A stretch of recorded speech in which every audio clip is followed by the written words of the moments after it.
Nous sommes avec Yves Lefebvre. Bonjour. Bonjour. Vous êtes secrétaire général du syndicat SGP-FO. Alors, c'est Unité SGP Police Unité FO. SGP Police Voilà. France ouvrière. Oui, je vais le dire dans le bon ordre. Yves Lefebvre, il y a une souffrance chez les policiers qui n'est pas nouvelle. On en a déjà beaucoup parlé. Pourquoi pensez-vous qu'il faut manifester maintenant ? Parce qu'on a atteint un point, je dirais, de non-retour, tout simplement. On a tenu bon depuis l'acte 1 des Gilets jaunes. On a connu des violences extrêmes comme on avait, fort heureusement, quasiment jamais connu auparavant sur le territoire. Et aujourd'hui, on a le stock des heures supplémentaires qui s'accumulent avec, malgré des promesses, malgré, je dirais, beaucoup de résurgences de sémantique, on n'a jamais eu, depuis trop longtemps, de gestes forts aujourd'hui à destination des gradés gardiens de la paix, des adjoints de sécurité, des personnes administratives, techniques et scientifiques. Vous savez, à un moment donné, vous arrivez à un point de rupture, et là, on a atteint le point de rupture. Oui, alors tout ça, effectivement, n'est pas nouveau, y compris le problème des heures supplémentaires non payées. Est-ce que vous vous dites que la période est propice pour obtenir quelque chose du gouvernement ? Dire que la période est propice, oui, bien évidemment. Oui, bien évidemment. Pourquoi elle est propice ? Parce que sans nous policiers et sans nos collègues gendarmes, c'est la République qui vacille.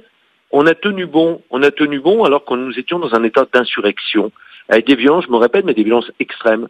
Imaginez-vous un seul instant que lors de l'acte 3 ou de l'acte 4, les policiers n'aient pas pu tenir. Mais c'est le gouvernement, c'est la présidence de la République qui a été renversée. Donc aujourd'hui, on en appelle bien évidemment au président de la République, bien évidemment à Édouard Philippe, son Premier ministre, et qui plus est à Christophe Castaner, mais aussi à tous les parlementaires, d'aujourd'hui de réagir enfin une bonne fois pour toutes, et de pas nous dire, comme je viens d'entendre Christophe Castaner sur une chaîne info, de dire oui, effectivement, on va aborder le problème, on va réfléchir au problème. Non. Nous, ce qu'on veut, Unité SGP Police, mais pas qu'à Unité SGP Police. Je profite de votre antenne pour annoncer officiellement, depuis 11h45 ce matin, la mise en place d'une intersyndicale avec le syndicat Alliance Police Nationale et UNSA Police. Et d'ailleurs, nous serons reçus ce soir à 18h30, non pas en format séparé, mais en format d'union syndicale, d'accord, je dirais d'intersyndicale. Reçu par le ministre de l'Intérieur. Reçu par le ministre de l'Intérieur, il voulait nous recevoir à tour de rôle, nous les premiers en tant que majoritaires depuis environ 3 semaines, mais qu'importe, c'est pas aujourd'hui, il faut qu'on sorte de ces précarés, les uns pour les uns, les autres pour les autres. Non, bien. Aujourd'hui, c'est l'intérêt premier du flic de terrain et du personnel administratif, technique et scientifique, qui sont pour la plupart d'entre eux à peine payés au-dessus du SMIC, qui doit l'emporter. Il y avait des gilets jaunes parmi les policiers. Oui, bien sûr. Ouais. Oui, bien sûr, parce que les revendications légitimes et pacifiques, surtout pacifiques, des Gilets jaunes sont celles des ouvriers de la police nationale que je représente. Bien évidemment, le pouvoir d'achat est particulièrement impacté. Le policier, le flic, il habite très loin de son lieu d'emploi. D'une part, pourquoi ? Par rapport à son pouvoir d'achat, et aussi par rapport à l'impérieuse nécessité de vivre, je dirais, avec une sécurité à peu près avéré, parce que le policier ne veut plus être reconnu. On a l'exemple dernièrement qui a été dénoncé par une association, mais dénoncé légitimement, que ce gosse dans une cour d'école se fait rouer de coups parce que lui il dit moi je suis du côté des CRS parce que mon papa est CRS. Mais ça c'est le quotidien. Nos collègues qui sont molestés à domicile, nos collègues qui sont molestés en faisant leurs courses, nos collègues cherchent à vivre le plus loin, et bien évidemment les hausses des carburants, même si aujourd'hui on nous reporte la taxe là-dessus du 1er janvier, initialement prévu au 1er janvier, bien évidemment que notre pouvoir d'achat n'a pas été. Un flic en région parisienne, ça commence à 1 700 €. Et un flic en bout de carrière, un gardien de la paix, il termine à moins de 2 300 €, en risquant sa peau tous les jours, en n'ayant qu'un week-end de repos toutes les 6 semaines, et en ayant aujourd'hui au compteur, pour les gardiens de la paix, parce qu'eux seuls sont considérés comme tels en matière d'heures supplémentaires. Pourquoi les heures sup des policiers ne sont-elles pas payées ? Tout simplement parce qu'il n'y avait jamais eu de ligne budgétaire. Seuls les CRS ont leurs heures supplémentaires de payer. Vous savez, le dossier est malheureusement trop récurrent. Simplement, ces derniers temps, on sent quand même une croissance impressionnante des heures supplémentaires. Pour exemple, en 2011, nous étions à autour de 18 millions d'heures supplémentaires. Aujourd'hui, nous en sommes à 24 millions. Il n'y a jamais eu de mesure permettant à mes collègues de pouvoir récupérer sous forme de congé. Donc, là, ce qui se passe concrètement, c'est qu'un policier qui arrive en service en bout de course aujourd'hui, qui plus est un policier, je dirais des services d'investigation particulièrement assujettis à ces heures supplémentaires.